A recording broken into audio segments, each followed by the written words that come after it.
A person supposes and God disposes, a well-known expression says. Whatever we do, fate has its own plan for each of us. Adele grew up dreamy and romantic. Since childhood, she loved to fantasize and lived in the world of her dreams. Her practical parents did not understand the girl, and at times she seemed very strange to them.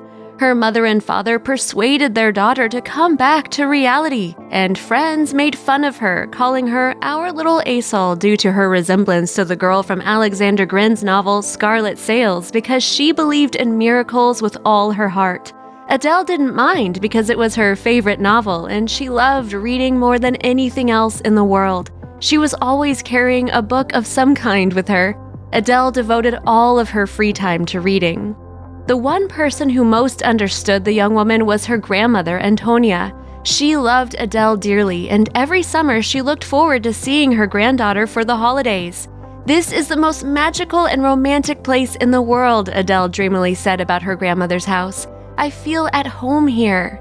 Adele's feelings were quite understandable because her grandmother lived not far from the sea, and for such a dreamer like Adele, the sea was the most wonderful thing. She spent all of her time on the beach, exploring all the local places of the coast. She chose one cozy place for herself and always went there. Adele swam, basked in the sun, and collected beautiful pebbles and shells. And then she would lay on the sand with a new book while listening to the gentle sound of the surf and the cry of seagulls. And in the evenings, sitting with her grandmother in cozy armchairs, they drank hot cocoa and had enthusiastic conversations. Antonia was not like Adele's parents. She shared a kindred spirit with her. The elderly woman's creative nature was passed down to Adele. Antonia worked as an artist all her life. She specialized in portraits of people. Her pictures looked as if they were alive. Her works were all over the walls of her house, and Adele loved to look at them for a long time. Once, returning from a boat trip, Adele put her finds on the table, colorful shells and small stones. Her grandmother looked at the treasures. "Just look at them, what a beauty!" Adele gave her a small flat pebble with a hole in the middle. "It has such cute stripes, and if you thread a string through it, the stone can be worn as a necklace." "A really amazing stone," Antonia agreed. "And what is this that shimmers?" The grandmother pulled out a little golden thing from under a large shell.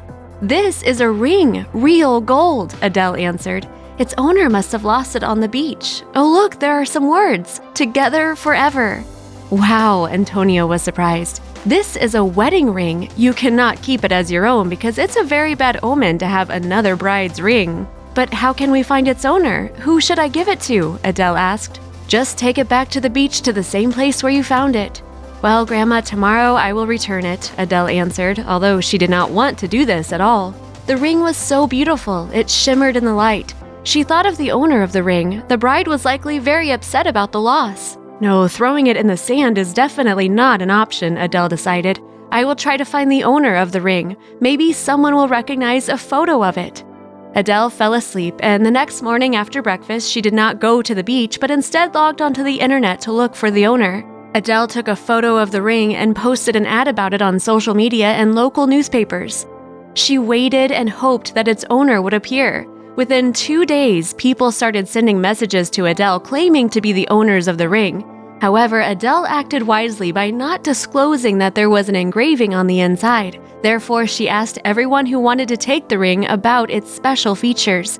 Only one person described the inscription. In addition, he sent a photo of the missing ring. The ring in the picture was very similar to what Adele had found, so she asked him to come to the beach where the ring was lost. A bright, blue-eyed brunette named Philip came for this exquisite thing. He thanked Adele and was about to leave.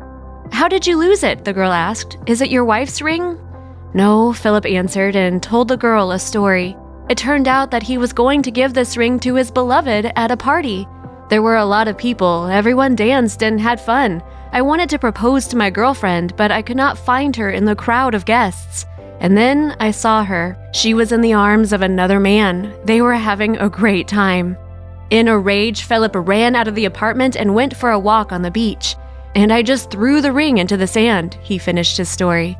"That is a sad story," Adele said. "Let's not think about the past," Philip replied. "Do you live in this area?" "No, I am not local," Adele smiled, "but every summer I come here to visit my grandmother." They proceeded to have an interesting conversation and had lost track of time. Saying goodbye to Adele, Philip invited her to meet again tomorrow. She agreed. So gradually they became friends. Adele could talk to Philip as much as she wanted about absolutely every topic, and Philip appreciated Adele's sincerity and romanticism. "I've never met anyone like you in my life," he said, and the girl fell in love with him. Before long, the bright summer days came to an end. It was time for Adele to return home. She still did not confess her love to Philip, especially since she doubted whether he had similar feelings. Once again, the young people agreed to meet in the evening. Approaching the meeting place, Adele saw that Philip was having an animated conversation with a stranger. She ran towards her beloved, but stopped abruptly. She noticed that Philip was holding something shiny in his hand. Taking a closer look, the girl realized that he was showing his friend the very ring that he had never given to his former beloved. Adele was worried about something, but she couldn't quite place her finger on what. Perhaps she was jealous? Then Philip saw her and smiled. He said goodbye to his acquaintance and approached Adele. He happily greeted her. She felt a slight resentment because in a few days they would part, and Philip looked happy and did not seem worried about their upcoming separation at all. "Let's go to the sea," Adele suggested. "I really want to have a good time during our last days together." She reminded him about this on purpose, but he did not react to the sadness in the girl's voice. "Wait, Adele," Philip said suddenly. "I want to tell you something." The girl's heart was about to jump out of her chest. Will she finally hear the 3 most cherished words? "When are you leaving?" he asked. "The day after tomorrow," Adele said with a flutter in her voice. The excitement in her chest grew more and more. "That is a pity," Philip said. "We will not be able to meet tomorrow." "But why?" The girl was perplexed. "What happened?" "I'll explain," the young man said. "You see, I met the most amazing girl in the world. Maybe I'm crazy." Adele was dumbfounded. It was difficult for her to breathe, and she already ceased to understand what Philip was talking about. With difficulty, restraining her emotions, she listened to him, but did not hear a single word.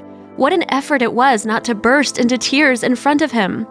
He held in his palm the very ring that Adele had found. She thought, he wants to make peace with his ex-girlfriend, and he calls himself crazy because he was able to forgive her for such a betrayal. Adele could not take it anymore. She claimed to have just remembered some extremely important things to do and rushed home at once. She sobbed uncontrollably all night, scolding herself, calling herself a stupid dreamer and a gullible fool who imagined herself in a fairy tale. Her grandmother hugged her and reassured her as much as she could. But then the day of departure came. Adele was sad and dejected. She did not want to talk to anyone at all. She persuaded her grandmother not to see her off, left the house early, and walked to the station. Every summer in the past, she really did not want to leave this place, but this day she couldn't wait to get away. Adele was approaching her bus when suddenly she heard someone calling her. Turning around, she saw Philip, who was running towards her as fast as he could. "Oh God, I was afraid I was too late," he exclaimed and took a small box out of his pocket. "Adele, will you be my wife?" In front of all the passengers, he fell on his knee and held out his hand to the girl, and then put a thin ring with a white pearl on her finger. Adele stood speechless. She could only blink in surprise. "Don't you like it?" Philip smiled. "You love the sea so much." "What about your fiancé?" Adele wondered. "What fiancé?" Philip was perplexed. "I saw how you showed that ring to some guy and then decided to make peace with her and said that there is an amazing girl and that you are crazy." Adele was silenced by a gentle kiss of the young man. "I showed it to a jeweler I knew to tell me how much to sell it for," he said. "I ordered a special ring for you. It is as unique as you are. But the delivery was a little late and I almost missed it. There is no one else for me, only you." Everything in our life happens for a purpose. Everything that happens to us is sure to become an important step on our way to happiness. Now I say goodbye to you, my friends. Share this video with your loved ones and do not forget to click like.